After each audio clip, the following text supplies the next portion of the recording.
तपस्या अपने माता पिता के साथ भानपुर गांव में रहती थी। तपस्या बचपन से ही भगवान शिव की भक्ति करती थी। उसका नियम था रोजाना सुबह सुबह शिव मंदिर में जाना और पूरे मंदिर की साफ सफाई करके शिवलिंग की पूजा करना। तपस्या के पिता किसान थे। एक छोटी सी जमीन पर जो थोड़ा बहुत अनाज उगता उसे बेचकर थोड़े बहुत पैसे कमा लेते थे। तपस्या 12वीं पास थी। पैसों की तंगी के कारण वो शहर पढ़ने नहीं जा सकी। गांव में ही रहकर वो बच्चों को एक आंगनबाड़ी स्कूल में पढ़ाती थी। सबसे प्यार से बोलना, बड़ों की इज्जत करना उसके स्वभाव में शामिल था।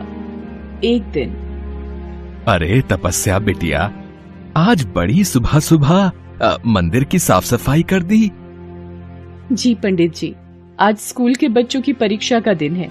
थोड़ा जल्दी स्कूल पहुंचना है तो सोचा आज तड़के ही उठ जाऊं। अच्छा पंडित जी, अब मैं चलती हूँ। खुश रह बिटिया, बड़ी प्यारी बच्ची है। भगवान भोलेनाथ की परम भक्त है ये अपनी तपस्या। तपस्या स्कूल पहुंचने के लिए जल्दी में थी। अचानक वो किसी से टकरा जाती है। अरे इतनी जल्दी में कहाँ जा रही हो तपस्या? मेरे सामने से हट जाओ गजेंद्र, वरना मैं पिताजी को बोलकर ठाकुर साहब से तुम्हारी शिकायत लगा दूंगी। अरे तू क्या शिकायत लगवाएगी? तेरी बात ठाकुर साहब मानेंगे तब ना। जाकर देख ले ये भी। गजेंद्र ठाकुर का खास नौकर था। वो तपस्या को हर समय आते जाते तंग करता था। तपस्या इन बातों से बहुत दुखी होती थी। अब उसने अपने पिता को बोल ही दिया, बापू, ये गजेंद्र की हरकतें बढ़ती जा रही हैं। जब देखो राह में रास्ता रोककर परेशान करता है। तू परेशान मत हो बेटा, मैं अभी ठाकुर के पास जाता हूँ और इस बारे में बात करता हूँ। राम प्रसाद ठाकुर भान सिंह के पास जाता है और गजेंद्र की सारी बात बताता है।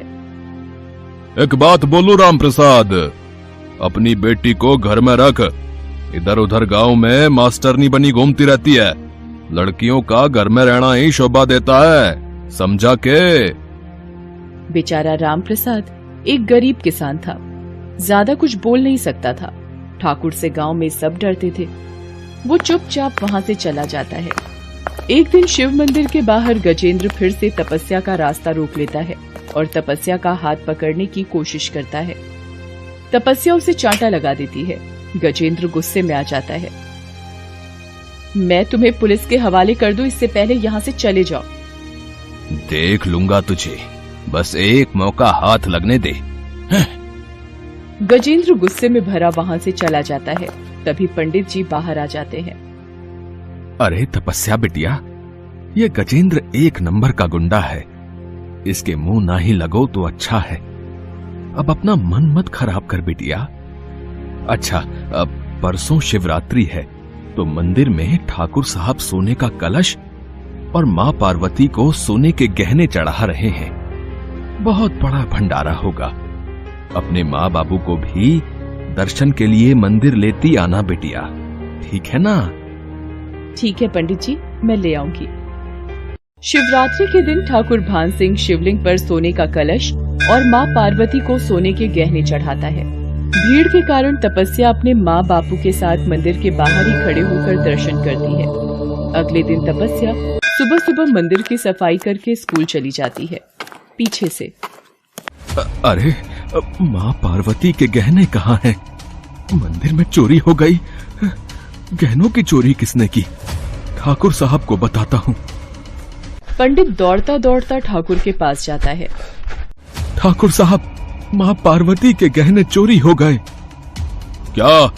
अरे किसकी हिम्मत से जो इस गांव के मंदिर में मेरे द्वारा चढ़ाए गए गहनों को चोरी कर ले? पिताजी, मुझे टॉफी खानी है, अभी इसी वक्त। अरे ठकुराइन, अरे ये बंसी को अंदर ले जा, यहाँ जरूरी बात चल रही है। ठाकुर का बेटा बंसी कुछ साल पहले सिर में आई चोट के दौरान मंद बुद्धि हो गया था। बहुत इलाज कराने के बावजूद भी वो ठीक नहीं हुआ था। अरे ओ गजेंद्र, जरा जीप निकाल, मंदिर में गहनों की चोरी हो गई है। पिताजी, मैं भी आपके साथ चलूंगा। अरे अभी हम काम से जा रहे हैं, ठकुराइन इसे अंदर लेके जा। नहीं, मैं भी चलूंगा। मुझे जाना है जीप पर घूमने। अच्छा अच्छा, चल बैठ जा, तू ना मानेगा आज। ठाकुर मंदिर पहुंचता है और आसपास में सभी से पूछताछ की जाती है, पर कोई भी जवाब नहीं मिलता। आखिर चोर है कौन? अरे ऐसी हिम्मत कौन कर सकता है? ठाकुर साहब, ये पता चल जाए कि आज सुबह सुबह मंदिर कौन आया था, बस वही मंदिर के गहनों का चोर है। ये ठीक रहेगा। क्यों पंडित जी, सबसे पहले सुबह सुबह कौन मंदिर आता है, कुछ पता है के? ठाकुर साहब, सुबह सुबह तो बस तपस्या बिटिया ही मंदिर की साफ सफाई करने आती है और पूजा पाठ करके चली जाती है, पर उसे तो ये कार्य करते हुए बरसों बीत गए। अरे पंडित जी, इंसान की नियत बदलते देर नहीं लगती। अरे तपस्या को अभी बुलवाओ।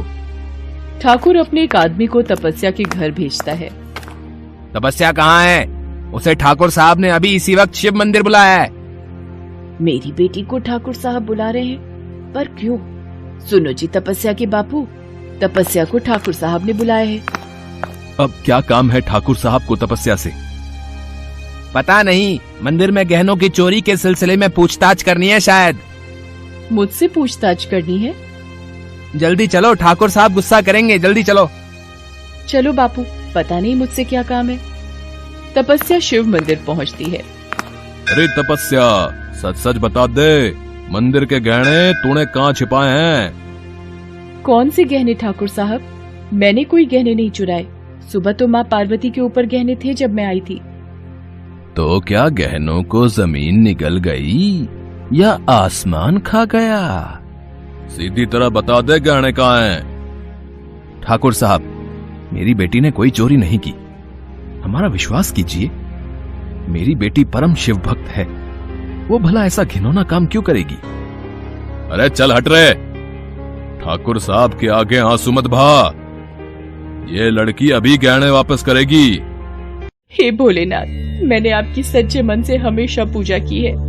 आज आपकी भक्त को चोर कहा जा रहा है, वो भी आपके ही मंदिर की चोरी। हे शिव शंकर, मेरी सहायता करो। अरे ऐसे भगवान सुनने लगे तो मैं सबसे ज्यादा ध्यान पुण्य करता हूं, समझी के? मेरे बंसी के लिए कितने इलाज किए और कब से इस शिव मंदिर में दान कर रहा हूं, मेरी तो आज तक नहीं सुनी। मेरा इकलौता बेटा बंसी इतने सालों से ठीक नहीं हुआ। क्या तेरे शिव शंकर तेरी ज्यादा सुनते हैं के? हैं? तो बोल उन्हें मेरे बंसी को ठीक कर दें। क्या है उनमें इतनी शक्ति है जो तेरी सुन लेंगे और गहनों के चोर का पता चल जाएगा? बात कर रही है। तभी तपस्या को बंसी के हाथ में एक चूड़ी दिखाई देती है जो माँ पार्वती को चढ़ाई गई थी। ठाकुर साहब, आपके बेटे बंसी के हाथ में कुछ है। माँ पार्वती को चढ़ाई गई चूड़ी? रे बंसी, ये तेरे हाथ में कैसे आई रे? वो आज सुबह गजेंद्र के हाथ से गिर गई थी, मैंने उठा ली। ये झूठ बोल रहा है ठाकुर साहब। अब बंसी ने कहीं और से ले ली होगी। आप इस पागल की बातों पर विश्वास मत कीजिए ठाकुर साहब। रे तूने मेरे बेटे को पागल बोला, मैं तुझे जान से मार दूंगा। मंदिर के गहनों की चोरी तूने की है। मैंने तुझे अपने घर में पनाह दी, नौकरी दी, तू मेरी ही थाली में छेद कर रहा है। बता, तूने गहने क्यों चुराए, बता। मैं इस तपस्या से अपने थप्पड़ का बदला लेना चाहता था, इसलिए मैंने मंदिर के गहनों की चोरी की। तू मेरी आंखों के सामने से इसी वक्त चला जा, वरना मुझसे बुरा कोई नहीं होगा। गजेंद्र तिलमिलाता हुआ वहां से चला जाता है। मंदिर के गहनों का असली चोर मिल गया था। तपस्या बिटिया, मैंने तेरी शिव पूजा की शक्ति देखी है मेरी बेटी।